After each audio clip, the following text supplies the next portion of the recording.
Hello students, 11th Commerce, question number 8.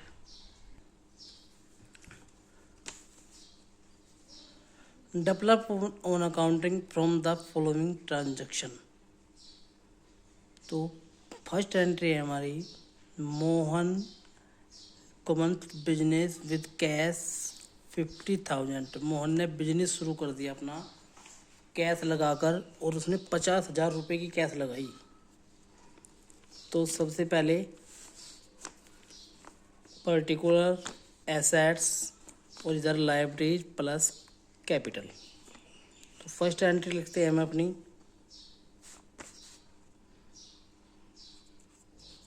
First entry लिखेंगे business start.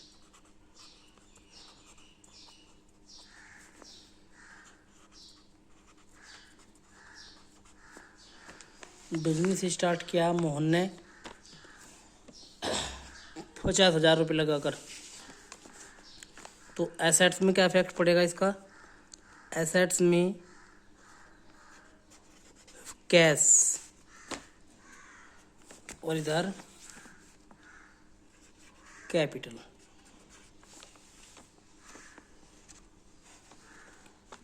और यहाँ पर कैश में जुड़ जाएंगे प्लस 50,000 और इधर कैपिटल में जुड़ जाएंगे प्लस 50,000। कैश के साथ यदि गुड्स भी है तो प्लस कर देंगे यहीं पे गुड्स भी, यदि फर्नीचर भी तो फर्नीचर भी प्लस कर देंगे और उधर भी ऐसे ही प्लस करते चले जाएंगे। तो एक एंट्री हमारी पूरी हो गई। हर एंट्री के बाद हमें यहाँ पर बैलेंस लिखना है। तो यहाँ पर लिखेंगे old balance,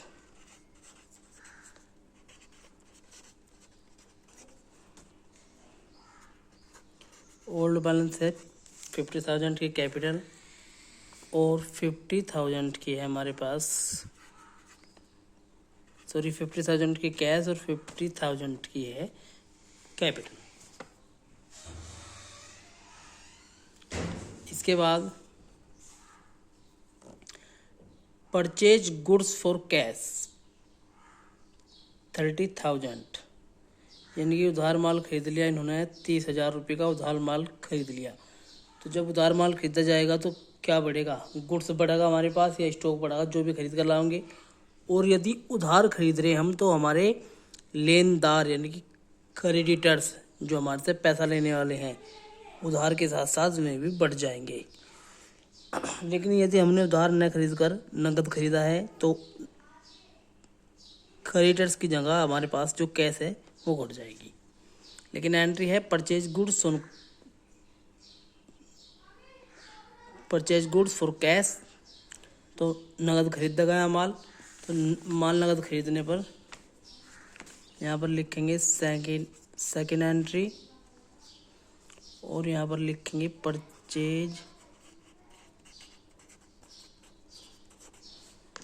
purchase goods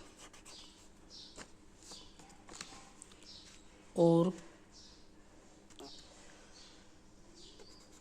cash पर इसका इफेक्ट ये पड़ेगा कि परचेज गुड्स फॉर कैश नगद खरीद रखा तो इसमें से घट जाएंगे 30,000। लेकिन कैश के साथ में गुड्स हो जाएगा प्लस 30,000 का। और इधर जो है कोई इफेक्ट नहीं पड़ेगा, इधर होगा प्लस में 0। तो ओल्ड बैलेंस लिखते हैं,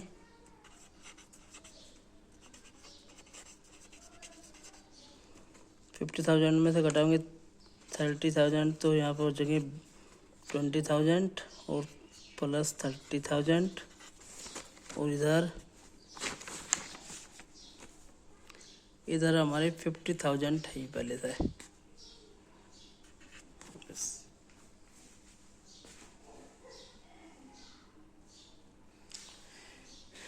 और इसके बाद एंट्री है हमारी अगली परचेज गुड्स ऑन क्रेडिट, इस बार उधार उधार खरीद रखा तो उधार खरीदने पे कैश घटेगा नहीं, लेकिन क्रेडिटर्स बढ़ जाएंगे। तो यहाँ पे लिखते हैं तीसरी एंट्री, परचेज गुड्स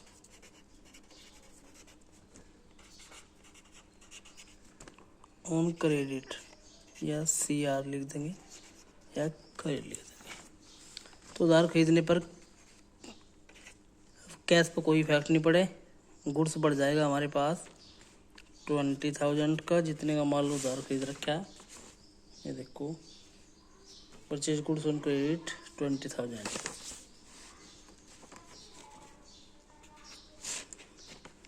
और इधर इस बार लाइबिलिटी साइड में बढ़ जाएंगे क्रेडिटर्स। तो यहाँ पर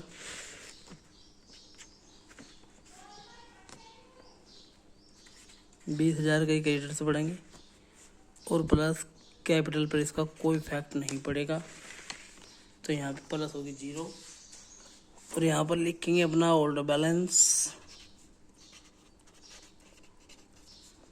20 प्लस 30 में 20 और जुड़ के 50। यहाँ पर ऊपर बैलेंस नील है तो केवल 20,000 और इधर प्लस में वहीं 50,000।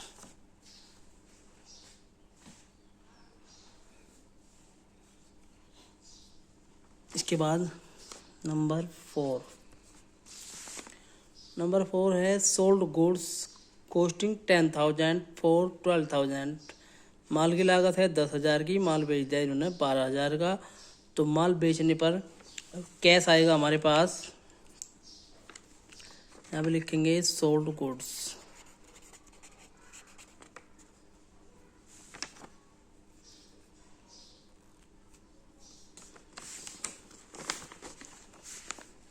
सोल्ड गुड्स इन्होंने एंट्री में कहीं भी क्रेडिट नहीं बताया, यानी कि उधार नहीं बताया, तो इसलिए इसे नगद माल ये मानेंगे जाएगा कि नगद माल बेच दिया इन्होंने और माल बेचा इन्होंने 12,000 का।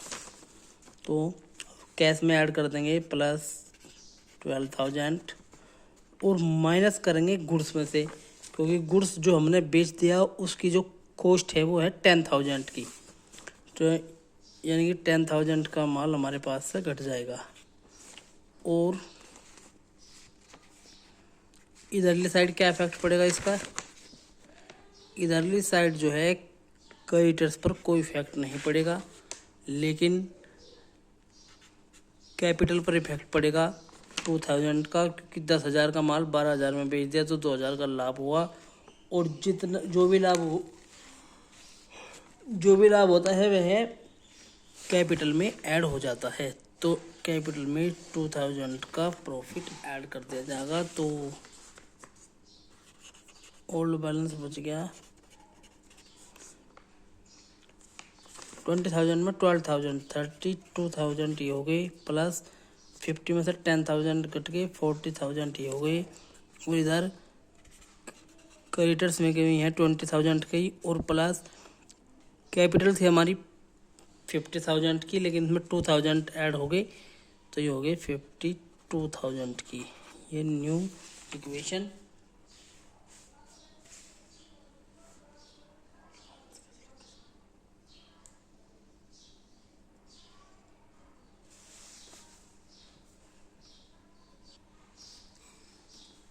इसके बाद नंबर 5 पर है बोथ फर्नीचर ऑन क्रेडिट, उधार फर्नीचर खरीदते हैं और कितने का 2,000 का। तो इस बार जो है क्योंकि फर्नीचर एसेट्स में आता है तो एसेट्स की तरफ एक कॉलम फर्नीचर का बढ़ जाएगा, प्लस फर्नीचर भी हो जाएगा इस बार। और यहाँ पर चाहे 0 प्लस 0 ऐसा कर दो।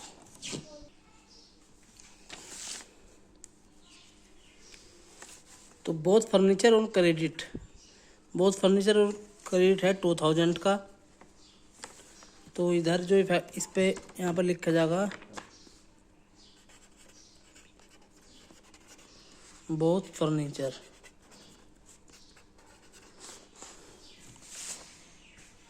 उधार फर्नीचर खरीदने पे कैश पर कोई इफेक्ट नहीं पड़ेगा, गुड्स पर कोई इफेक्ट नहीं पड़ेगा और फर्नीचर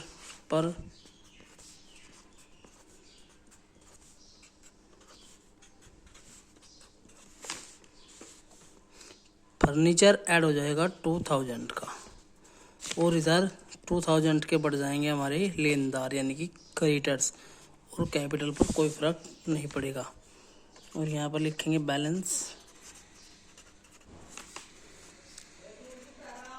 32, 40 और +2 और यहाँ पर 20,000 के पहले से 2,000 अब जुड़ गए 22,000 और यहाँ पर 52,000 की होगी कैपिटल। इसके बाद paid cash to a creditors, हमने एक लेनदार को 15,000 रुपये दिए, paid cash to a creditor. तो जब किसी लेनदार को हम 15,000 रुपये देंगे तो यहाँ पे लिखा जाएगा एंट्री में पेड कैश, तो हमारे पास से कैश घट जाएगी 15,000 की और गुड्स पर कोई इफेक्ट नहीं पड़ेगा और फर्नीचर पर कोई इफेक्ट नहीं पड़ेगा और यहाँ से घटेंगे 15,000 और कैश पर कोई इफेक्ट नहीं पड़ेगा।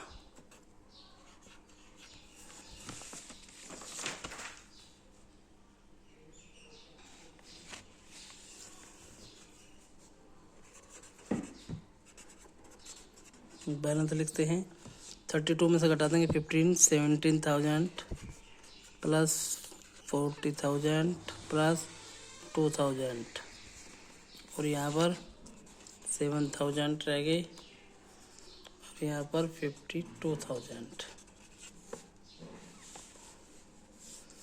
इसके बाद सैलरी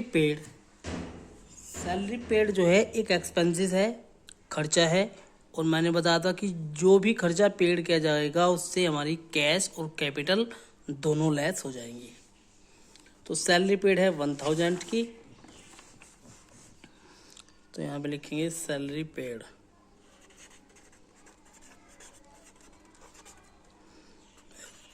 कैश में से लेस कर देंगे 1,000, गुड्स पर कोई इफेक्ट नहीं पड़ेगा, फर्नीचर पर कोई इफेक्ट नहीं पड़ेगा, क्रेडिटर्स पर कोई इफेक्ट नहीं पड़ेगा, लेकिन इसमें से घट जाएंगे 1,000। तो फाइनल इक्वेशन जो है हमारी या फाइनल बैलेंस वो बचता है 16,000 प्लस 40,000 प्लस 2,000 और यहाँ पर 7,000 और प्लस 51,000। ये है फाइनल बैलेंस।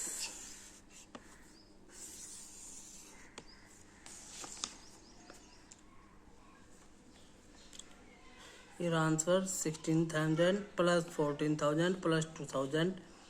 ये क्रेडिटर्स 5,000 प्लस 2,000 के अलग अलग दिखा रखे और हमने क्वेश्चन में एक साथ दिखाया तो कोई प्रॉब्लम नहीं होगी।